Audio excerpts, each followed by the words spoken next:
Hey, what's up? J'espère que vous allez bien en cette fin d'année. Aujourd'hui, on va parler bilan. Comment faire un bilan complet?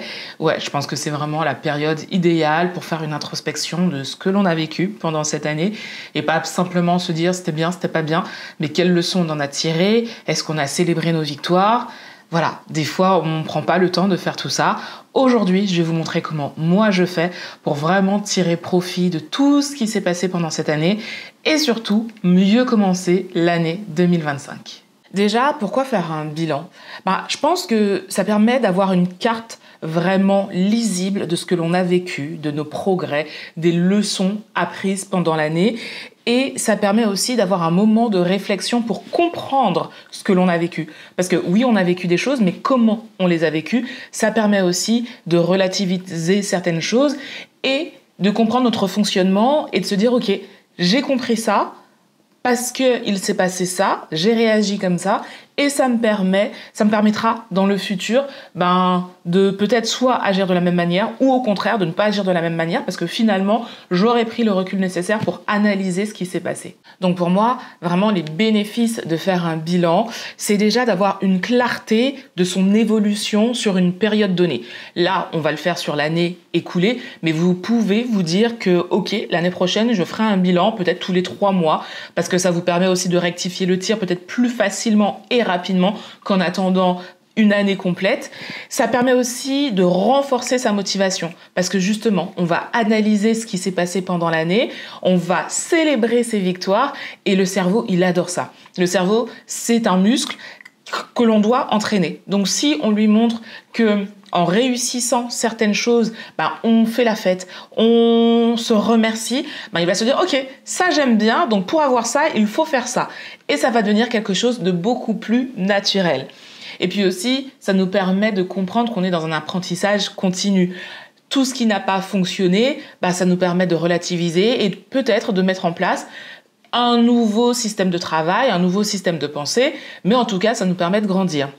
Et surtout, ça nous permet une véritable prise de conscience objective. Pourquoi? Parce qu'on aura pris du recul, on ne sera pas à chaud dans l'instant. Et ça, je trouve que c'est chouette pour être justement objectif par rapport à ce que l'on a vécu. Je vous en ai parlé à l'instant, célébrer ses victoires. Pourquoi il faut célébrer ses victoires?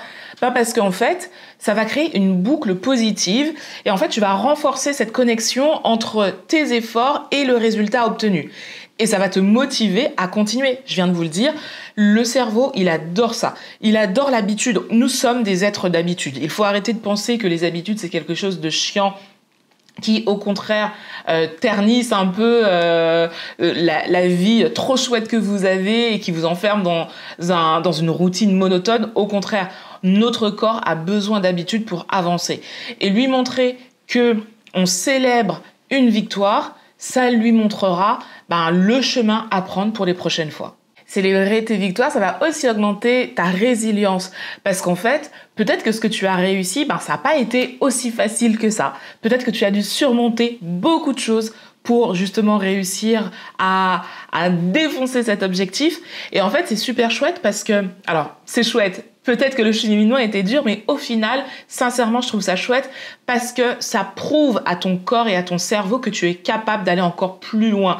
Et finalement, c'est une forme de résilience. Des fois, on a l'impression qu'on ne peut pas aller au-delà d'un certain niveau.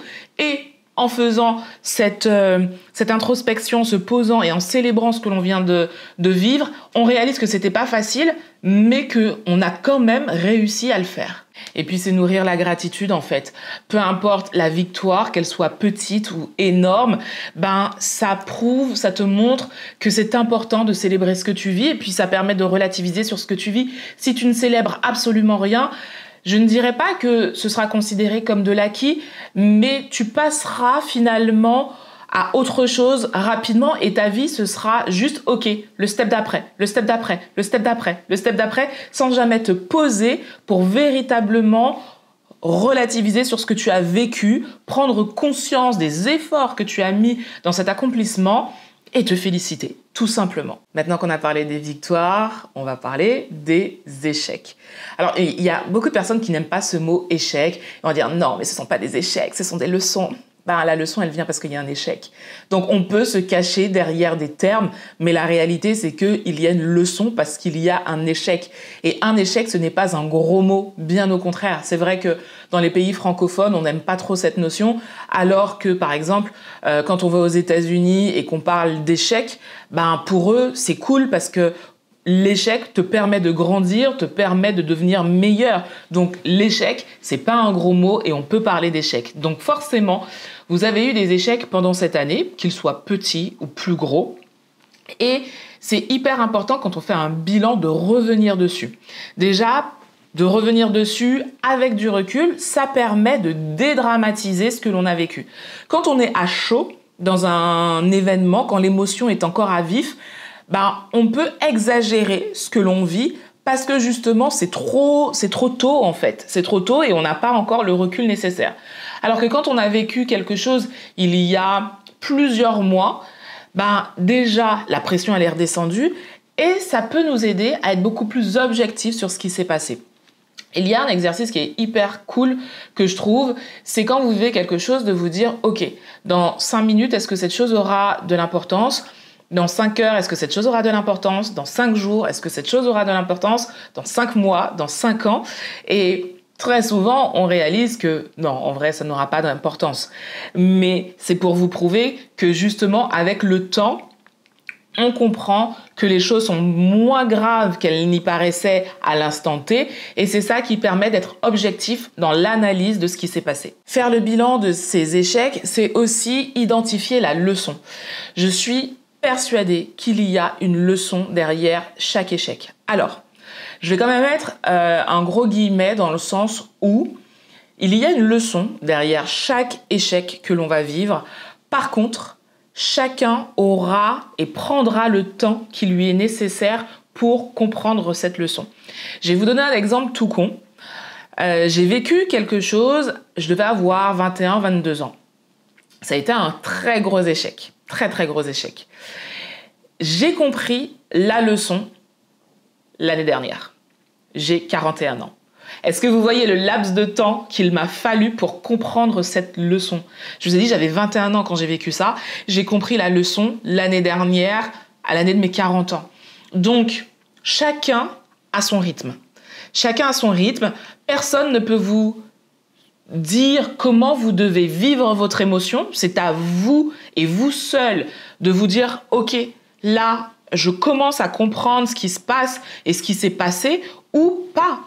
Et vous êtes le seul juge, le seul maître à bord. Donc ça, c'est hyper important. Mais néanmoins, je reste persuadée qu'il y a toujours une leçon quand on vit quelque chose de difficile. Et en fait, ce qui est important, c'est de comprendre cette leçon et de l'appliquer à sa vie. Si on réalise qu'il y a une leçon et que finalement on refait la même chose, on ne peut pas s'attendre à avoir un résultat différent. C'est impossible. Si tu fais toujours la même chose, tu auras toujours le même résultat. Donc si tu as compris la leçon, maintenant, comment tu peux l'adapter à ta vie pour que ce soit différent. Maintenant qu'on a fait ça, on va vraiment faire un bilan structuré. Donc je vous invite à prendre de quoi noter, parce que c'est toujours plus intéressant de le noter et pas juste de le faire comme ça dans sa tête. Donc, on va commencer par se dire, ok, quelles sont les victoires ? On en a parlé, l'importance des victoires. Quelles sont les victoires ? Qu'est-ce qui a fonctionné ? Donc, moi, j'ai 3 questions que je me pose, que je vais vous donner, et essayer de répondre à ces questions. La première question, c'est quelles sont les choses dont vous êtes fiers de cette année ? Voilà, pendant l'année, quelles sont les choses que vous avez vécues, que vous avez réalisées, dont vous êtes fiers ? Ça, c'est la première question. La deuxième question, quels sont les projets que vous avez menés à bien ? Et ensuite, quelles sont les nouvelles compétences que vous avez acquises pendant cette année ? Ça, c'est la première phase, les victoires. Ensuite, on va passer aux défis. Quels obstacles vous avez rencontrés pendant cette année écoulée ? Quels sont les obstacles ? Ensuite, quels sont les échecs ou les erreurs que vous avez vécues ou commis ? Ouais, on fait aussi des erreurs, nous sommes des êtres humains. Donc, les échecs ou les erreurs que vous avez vécues ou commis. Et quels sont ces défis qui vous ont affecté ou qui ont affecté votre objectif ou votre bien-être. Ça, c'est pour la partie défi, échec. Les leçons. Ce que vous avez appris de tout ça. Quels sont les apprentissages majeurs que vous retenez pour l'année qui vient de s'écouler? Qu'est-ce que vous feriez différemment si c'était à refaire? Et quels sont les points forts ou les limites que vous avez découverts vous concernant? Et une fois que vous avez ça, une fois que vous avez vraiment analysé ce qui s'est passé pendant cette année, l'année 2025 arrive. Donc, quelles sont vos priorités maintenant pour 2025? Quels sont ces objectifs réalistes, alignés avec vos valeurs que vous avez envie d'atteindre pour l'année 2025? Et quels sont ces comportements ou habitudes que soit vous voulez développer, ou soit que vous voulez laisser derrière vous? Maintenant que vous avez toutes les clés en main pour faire votre bilan, allez-y. Et vous verrez que c'est beaucoup plus intéressant de faire un bilan comme ça, de se dire c'était bien, c'était pas bien. Pourquoi en fait? Pourquoi? Qu'est-ce que vous avez appris? Qu'est-ce qui a été cool? Qu'est-ce qui vous a fait grandir d'une manière ou d'une autre? Qu'est-ce qui vous a fait grandir? Qu'est-ce que vous avez aimé? Qu'est-ce que vous avez moins aimé? Les gens que vous avez rencontrés qui vous ont marqué. Peut-être des livres aussi que vous avez lus, qui vous ont marqué. Voilà, aller dans le détail, ça vous permet de mieux comprendre l'année que vous avez vécue et de mieux entamer l'année à venir. Parce que justement, quand je vous demande les habitudes que vous avez envie ou les comportements que vous avez envie de laisser derrière vous, c'est parce que vous avez fait cette analyse et que vous dites « Ok, ouais, je procrastine beaucoup, l'année 2025, c'est mon année, j'ai envie d'aller au bout des choses. » Mais si vous l'analysez pas, vous allez reproduire encore les mêmes choses. Ou cette personne, je la trouve toxique parce que à chaque fois que je suis avec elle, je me sens pas bien. Elle est toujours là à critiquer ce que je fais. Et justement, pendant l'année, ça s'est passé plein de fois. L'année prochaine, j'ai pas envie qu'elle soit là. J'ai pas envie d'être avec elle, en fait. Mais il faut vous poser, il faut prendre le temps. Ça prend un tout petit peu de temps. Il faut être objectif avec soi. Il faut se dire, OK, on a aussi notre part d'erreur dans ce que l'on a vécu. On a fait des choix qui n'étaient peut-être pas alignés avec nous. On a peut-être fait des mauvais choix aussi, ça arrive. Comme je l'ai dit, on est des êtres humains. Donc des fois, on fait des mauvais choix qui, à l'instant T, nous paraissaient être les bons et qui, au final, non, ne sont pas les bons. Mais faut être OK avec ça. Donc voilà, je vous invite à faire votre bilan pour l'année 2024.